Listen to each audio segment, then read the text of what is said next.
The Foxglove Project has a big mission. We are committed to playing our part in the eradication of poverty in the developing world through the empowerment of women and girls.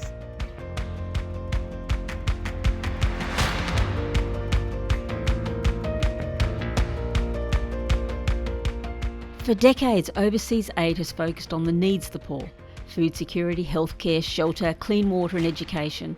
And our response is centred on Western generosity funding infrastructure and welfare support. But the returns have been far poorer than we've expected. The gap has increased between the rich and the poor, but in addition, the poor have become poorer. We need to do something different. So Foxglove has taken another approach.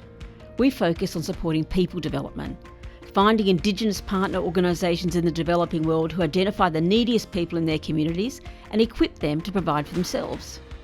Over time, it has become increasingly evident that the poorest demographic, in economic, social and political terms, is women.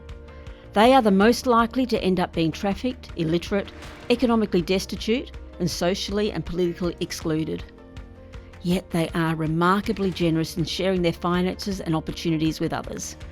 Research shows that a woman making her way out of poverty will take 5 to 9 people with her. These kinds of outcomes have led world leaders like Desmond Tutu to say, if we are going to see real development in the world, then our best investment is women. Foxglove currently partners with 3 projects in the developing world to provide funds, development expertise and emotional support. We work really hard to identify those Indigenous partners who best understand the priorities and the solutions to the needs of their own communities. In Grassroots Rwanda, our partner has identified the need for women to have access to social connection, economic opportunity and political empowerment. Grassroots Rwanda aims to establish 1,000 women's self-help groups for 20,000 women. Each self-help group meets weekly for friendship and savings, for training and the start-up of micro-businesses that will provide for the basic needs of their own family. In Bird's Nest, India, we look for the poorest of Chennai living on the streets. They are the generational pavement dwellers.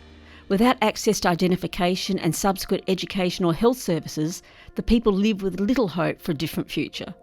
Foxglove's partner advocates for identification papers, school enrolment for children, vocational training for mothers and older siblings, and provides first home kits for families leaving the pavement for secure accommodation in the slums. I know, it's a step up.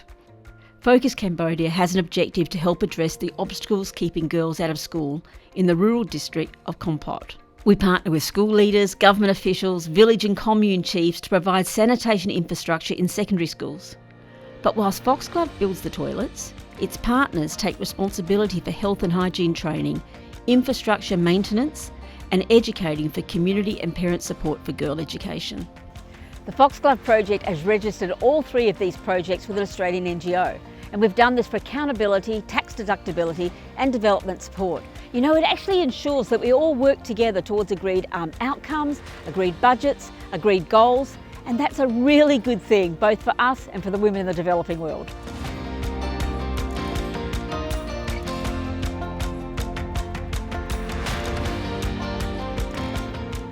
So join us. Become a Foxglove supporter, a project donor or a volunteer. Find your way to support women across the developing world, women who you may never meet, but who represent the kind of world we all believe in, a world of equity, a world of opportunity, a world of self-determination. It's not a pipe dream, it's a Foxglove dream, and we believe it's just around the corner.